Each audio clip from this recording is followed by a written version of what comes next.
భారతదేశానికి అత్యంత సమీపంలో సుందరబన్ వనాలకు ఆనుకొని ఉన్న బంగ్లాదేశ్ రెండవ అతిపెద్ద నౌకాశ్రయం మోంగ్లా ఇప్పుడు చైనా గుప్పిట్లోకి వెళ్లిపోయింది. బంగ్లాదేశ్ ప్రధానమంత్రి తారిక్ రెహమాన్ ఇటీవల బీజింగ్ జరిపిన తొలి అధికారిక పర్యటనలో చైనాతో కుదుర్చుకున్న ఒక అవగాహన ఒప్పందం సరిహద్దుల్లో సరికొత్త వ్యూహాత్మక ఉత్కంఠతకు తెరలేపింది. China Bangladesh Mongla port economic zone అభివృద్ధి కోసం చైనా ప్రభుత్వ రంగానికి చెందిన చైనా సివిల్ ఇంజనీరింగ్ కన్స్ట్రక్షన్ కార్పొరేషన్తో ఈ ఒప్పందం కుదిరింది. గతంలో భారత్ దక్కించుకున్న ప్రాజెక్టును కాదని బంగ్లాదేశ్ ఈ నిర్ణయం తీసుకోవడం భారత రక్షణ వర్గాలను తీవ్ర ఆందోళనకు గురి చేస్తోంది. 2015లో భారత ప్రధానమంత్రి నరేంద్ర మోదీ ఢాకా పర్యటన సందర్భంగా ఈ మోంగ్లా పోర్ట్ పరిధిలోని 110 ఎకరాల భూమిలో ప్రత్యేక ఆర్థిక మండలి అభివృద్ధి చేసేందుకు ద్వైపాక్షిక ఒప్పందం కుదిరింది. అప్పట్లో షేక్ హసీనా ప్రభుత్వం భారత్కు ఈ ప్రాజెక్టును కేటాయించింది. దీనికోసం భారత్ భారీగా రుణ సహాయం అందించడమే కాకుండా రవాణా సులభతరం చేయడానికి మోంగ్లా పోర్ట్ నుంచి కుల్నా వరకు సరికొత్త రైల్వే లైన్ను కూడా నిర్మించింది. అయితే 2024లో బంగ్లాదేశ్లో చోటు చేసుకున్న రాజకీయ తిరుగుబాటు, షేక్ హసీనా ప్రభుత్వ పతనం తర్వాత సమీకరణలు వేగంగా మారిపోయాయి.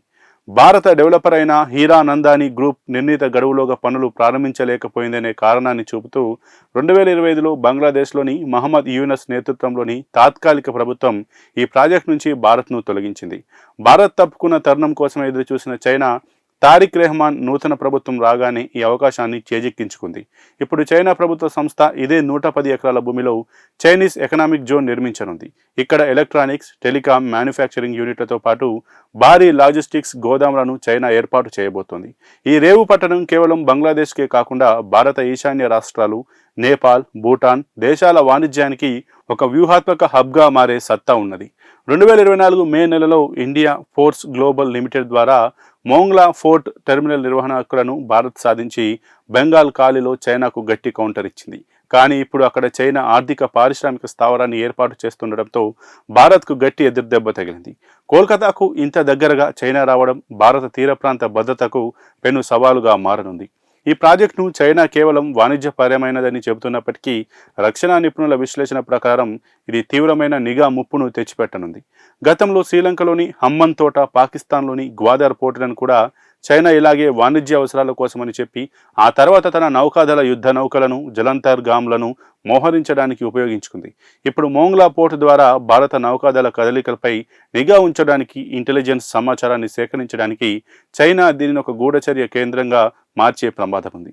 బంగ్లాదేశ్ ప్రధానమంత్రి చైనా పర్యటనలో కేవలం మోంగ్లా పోర్ట్ మాత్రమే కాకుండా తీస్తా నది నిర్వహణ ప్రాజెక్టులోనూ చైనా సహకారాన్ని కోరడం భారత్ను మరింత ఆందోళనకు గురి చేస్తోంది. తీస్తా నది ప్రాంతం భారతదేశానికి అత్యంత సున్నితమైన, వ్యూహాత్మకమైన సిలిగురి కారిడార్కు అతి సమీపంలో ఉంటుంది. ఈ కారిడార్ దేశ ప్రధాన భూభాగాన్ని ఈశాన్య రాష్ట్రాలతో కలుపుతుంది.